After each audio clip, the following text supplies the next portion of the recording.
welcome to another edition of Transmission. This week's search trends: Bitcoin, Litecoin, Dogecoin, Tor, and PGP. This week, not a lot of changes. Regional interest has stayed the same, with United States and UK on top. Individual search terms: Bitcoin price, Bitcoin mining, Bitcoins, Bitcoin wallet. Rising search terms, not enough volume this week. However, on 90 days, if we come down, we can see some interesting developments in the rising search terms. In the past 90 days, the search term Bitcoin security has gone up by 400%. So that's a very interesting development, and that's a good sign in my opinion. All right, let's take a look at the altcoin search trends. We've got Litecoin, Dogecoin, Darkcoin, Ripple, and BitShares. And we do not see BitShares on the chart at all. Almost zero interest. We see a decline in Dogecoin and in general a decline in the interest in the altcoins that we're tracking right now. For Litecoin, the major area of interest is United States, and for Dogecoin, US, UK.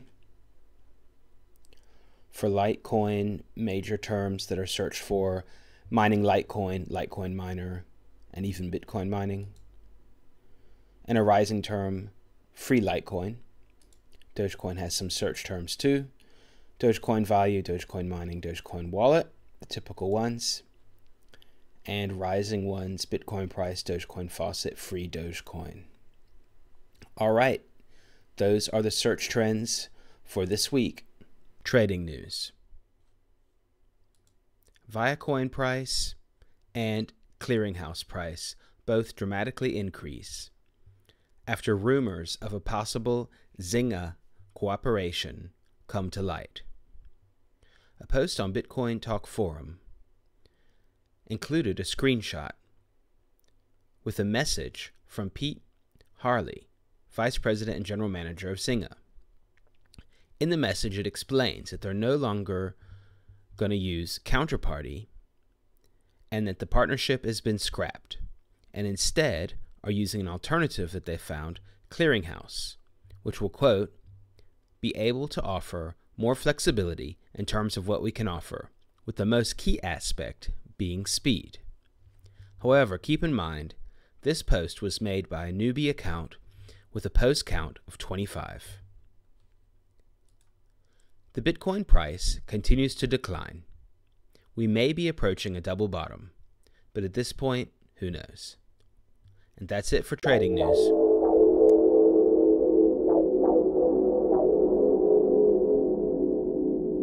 Berlin at the Bitcoin Center. Hey Brian, what's up? Hey, it's good meeting you. Great. So you were telling me about a meetup that you started, and it's called Bitcoin Startups, right? Yeah, so I started last October, perhaps. I started Bitcoin Startups Berlin meetup, so just about a year. And before there were some meetups, there was a monthly drink meetup, but this was the first one that was doing like. What do you mean a drink meetup? Room 77. Yeah. So there was once a month, people would meet there and have drinks and talk about Bitcoin. Networking.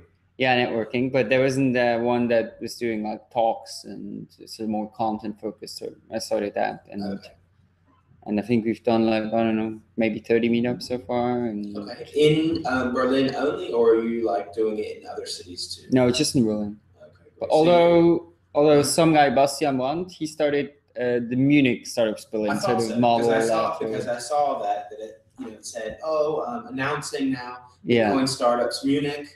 And I thought, oh, okay, that's pretty cool. And so now I hear that you're using the same title, but I get it. He just used the same concept in Munich, basically. Yeah, so I think what we did was working, it's been working well. Like we have a good attendance. We have like 400-ish members now. And and so I know him pretty well. So he wanted to do something similar in Munich. Okay, cool. Yeah, that sounds good.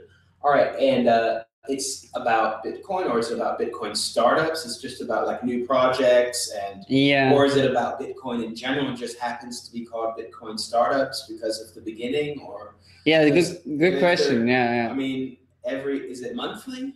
Every 2 weeks. Every 2 weeks. Yeah. That's a lot of startups. I'm just joking, but I mean, okay, there could be a lot of topics. No, it's a good point. So when I started it, my idea was kind of, I'm an entrepreneur, and I came here. I wanted to start Bitcoin companies. I think I'm interested in also building the startup ecosystem, and I wanted to have especially a place for that, and where also people could come together and work on projects.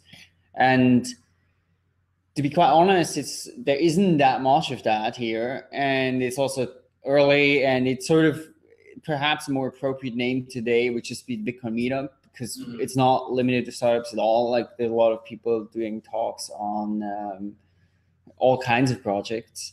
And we also have, I think one thing I quite like, there's often people doing talks on projects that they may not themselves be involved in, but like, explaining how does BIP38 work, or I'm going to do a talk on sidechains in 2 weeks. Okay, great. Well, it sounds really interesting. Yeah. So it's also about particular topics, like you said, how does BIP38? Yeah. And we tend to have like 3 to 4 talks every time, so it's it's quite a lot. And it's every 2 weeks too. Yeah. That's a lot. Okay. And the so-called drinking networking one is once a month? Or? Once a month, yeah. Okay, right. Yeah, because most meetups are once a month. All right, well, that sounds really good. So about how many people come on average? So I would say between 30 and the most we've had was like 100. Okay, great. So average maybe about, at the moment, like 40s, maybe 40, 50. And how many have you done so far, you said? I could check. Okay. Well, what I was going to ask. About 25. Okay. I think. 25 20 divided by 25. 2 is a lot of months. Yeah, it's just a year, I think. Yeah, but a year is a long time in crypto, so that's fine. It's a long time. Yeah, it's really officially old now. Really, it's like you're early adapter or whatever. What I want to say is that what I want to ask you is, have you noticed the attendance change according to the price? Good question. So I was actually just looking at that. So because when you run a meetup group, there's a few things, right? There's like, how many members are there in the meetup group? And that not necessarily that meaningful, right? Because people just find it, sign up. And so that's been growing like steadily. But I looked at sort of the active members, and it hasn't been, it's been pretty stable for quite a while. Okay. So I think we definitely noticed last November, like when we started, there was a lot of momentum straight away. Like even in the first meetup, there was a lot of people, and it increased dramatically very quickly. And I think that because that was also sort of, timed with the price going to $1,000. Yeah. And then since then, it's been sort of stable. Yeah. Okay, that's interesting. What's similar to how it's been in Frankfurt in around October, November, December. I think we even had 100 people one time. So in Frankfurt, not Berlin. Yeah. But since then, it's been pretty small, but the core group has been pretty stable. Yeah, same here. It's about the same people that started the whole thing are still there, and a few others, a few new people. Depends on the talk. Absolutely. Exactly, but we definitely noticed a big decline when the price started getting really low, that less people came. Yeah. Maybe they're less enthusiastic, or I don't know, you could speculate about why, but I think it's interesting. It's an interesting thing to see what happens. Absolutely. I mean, I definitely sort of operate under the assumption that if the price does go up dramatically again, and I think it will, then we would also see a big influx of new. Sure, and there's also a lot more media coverage and stuff. Right. The price explodes and so on. So people hear about it and so on. All right, that sounds great. So right now we're at Bitcoin Center Berlin. What is Bitcoin Center Berlin? Yeah, so one thing we wanted to do, because there was quite a few people working on projects here, so we wanted to have kind of a space to like work together. And so we rented a small office, and then we moved here. So we're at Rainmaking Loft now, which is a bigger co-working space, and we rented a room here, so kind of a reasonably large room. And people work on different Bitcoin projects just kind of came over here. And now it has decreased, however, primarily because 4 or 5 people are now at the accelerator. So they got admitted to Axel Springer. Well, I should perhaps circle back. So I was contacted a few months ago by someone from Axel Springer who's responsible for like new business, and they've had like board meetings on Bitcoin, and it's like a corporate agenda thing. Axel Springer has had board meetings about yes. Bitcoin. All right, that's really weird. I guess we have to backtrack for people that don't know. Yeah, they are. How can we explain what Axel Springer is? It's a publishing house. Yes. And it's mostly well known for the yellow press newspaper called Bild, which I believe still is the most read newspaper in Europe or something. That's like right. That. Yeah. Is that right? Yeah. And they are, I think, the biggest or like in the very top biggest media companies in Europe. Right.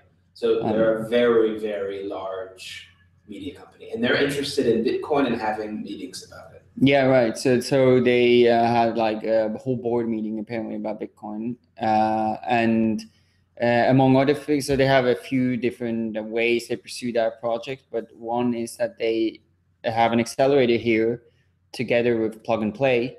Now, many will know Plug and Play because they also have in Silicon Valley an accelerator. And Plug and Play in Silicon Valley was the first one to have a Bitcoin batch very early on. And in the Axel Springer Plug and Play accelerator, which is just across the street here, so they contact me. It's like, hey, we want Bitcoin startups here too now, and maybe even have a pure Bitcoin patch at some point.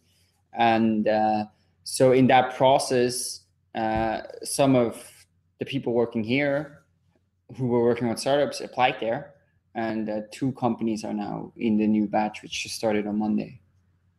Okay, really interesting. I didn't realize that Axel Springer had anything to do with it, but I did see it on the map when I was trying to find here. Yeah, I was using Google Maps and it said Axel Springer. Yeah, their headquarters are just about 100 meters up. What's the name of the accelerator? The accelerator is called Axel Springer Plug and Play. So if you look for that, you would find it. And actually, yeah, if you do work on a Bitcoin startup, I think they are interested in having Bitcoin startups. And now I think they have, I don't know how many companies they have in a new batches, something like 8 or 9 or something, and 2 of them are Bitcoin startups. So. Wow, I'm really mind blown. Yeah, I know. Okay.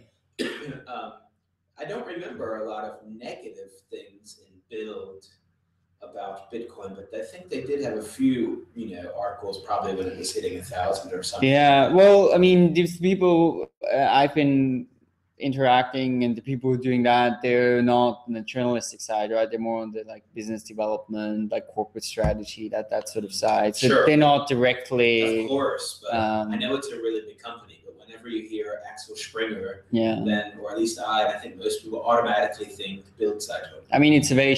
I'll be honest. I haven't never read Bild Zeitung. Oh, it definitely has a reputation to be a very shitty newspaper, but well, it's yellow press, and not only is it yellow press, but well, the advantage is that it's very easy to read. Yeah, a lot of pictures. A lot of pictures, and a lot of the text is written really big. Yes. So they know how to fill up a lot of pages with nice absolutely. Pictures, and I think in every underground here you can find some.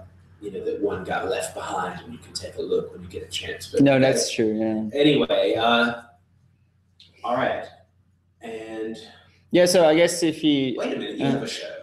Yeah. So you have a show, and I think it's called Epicenter, right? Yeah, it's called Epicenter Bitcoin. Mm-hmm. And I started originally as a newsletter, so I started writing a newsletter because I sort of wanted to, I guess, organize my thoughts on it, and I started I think in October.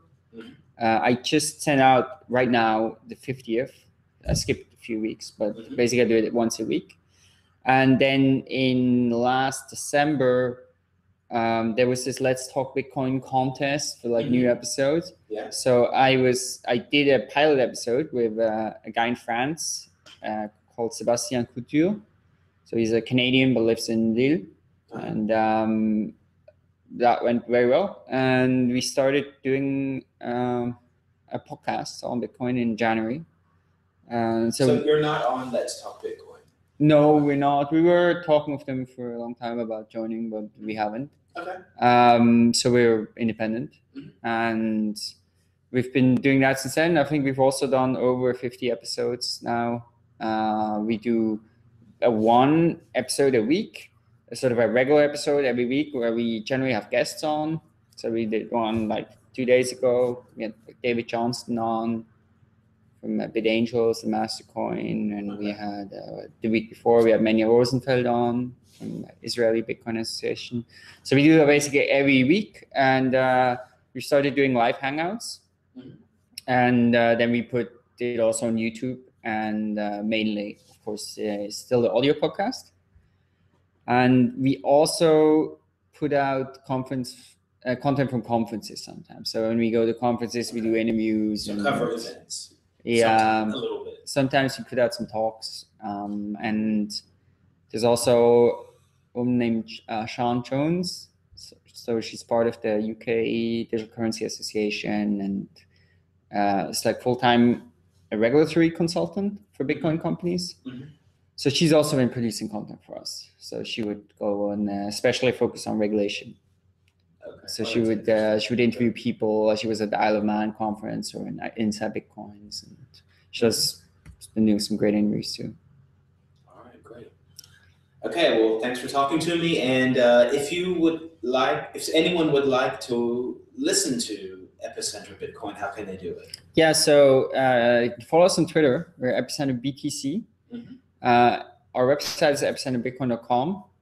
And I think particularly good maybe to follow, or especially if they want to see the live hangout, participate in that, or on a Google Plus account. So just Google Epicenter Bitcoin, you'll find it, and of course on YouTube now. So okay. And if I want to rent a co-working desk at here at Bitcoin Center, I think it costs starting at €100, right? Yeah, so we have, so very briefly, right? So we are a part of this rainmaking loft now. Some of you may know that Ethereum has a large part of their developments going to be in Berlin. And they rented a large office that they've been renovating. So we will move over there, and we will be sort of, the Bitcoin Center Berlin will be part of the Ethereum office soon. Okay, so the it's a large office space. Is going to be bigger than the Bitcoin Center. Oh, the Ethereum office is like 250 square meters. So. Okay, all right. Yeah, I know. I know. I just have. I mean, hey, if you need it, that's fine. I just have a picture of a big fire, and they're taking the money from the crowd sale, and it's just burning, renting this 240 square meter office. But hey, if they need it, they can do their own budget. Yeah, well, they're planning to hire a lot of people, and I think they are making very nice offices. So yeah, I don't know. I mean, it's. And they said, hey, do you guys want to come and rent the corner of the rest of the building? Or? Well, so I mean, I get your point, and no, I'm you're not joking. I'm not against it. Yeah. I'm just joking about the whole. No, of course you're right. I mean, other people have Levine and other people have had sort of the same reservations. Oh no, the Bitcoin Center is going to be part of the Ethereum. Doesn't feel right. Yeah, I get that. I mean, I'm not so dogmatic. If it's separate enough, it's okay. It's good if people should be near each other and throw ideas, off of each other. But if it's like Ethereum and a big sign, by the way, Bitcoin Center. Well, it's kind of it's a little weird. Yeah. You could run into some, because we don't know what the future is going to be with that project. And no, I mean, I get your point, and it will be like that to some extent. But this is just a reflection. It's just a reflection of realities, right? So we are a few people. There's no like massive funding behind it. Whereas Ethereum, they're planning to hire like 20 developers here, and they have millions of dollars behind them. Sure. So on the other hand, they could have been like, no, we don't want Bitcoin people around us. No, they're not like that. I know. I'm just saying, it's not like they're against. I mean, I know them very well, because I started the Ethereum, the German company for them, and I did some. Okay, well, sounds good. Yeah. So it'll be next to the Ethereum office. That sounds good. But yeah, so if somebody wants to rent a desk, or Yeah. also if somebody's visiting and wants to hang out, and like you're doing now, then they can of course do that. So our flexible desk for 100 euros, fixed as 200. I don't know how it's going to be at Ethereum. We may make it cheaper. And the best way maybe on Twitter as well at BTC Center Berlin. Okay. Or also they can email me personally. I'm Crain, so CRAINBF@gmail.com. Okay, great. And if I want to find out when the next Bitcoin startup event is, Google or Twitter, the same ones or a different one? Or? Well, yeah, mainly just the meetup page. So that's on Meetup. Well, just Google Bitcoin startups Berlin, and it will be the first result. Okay.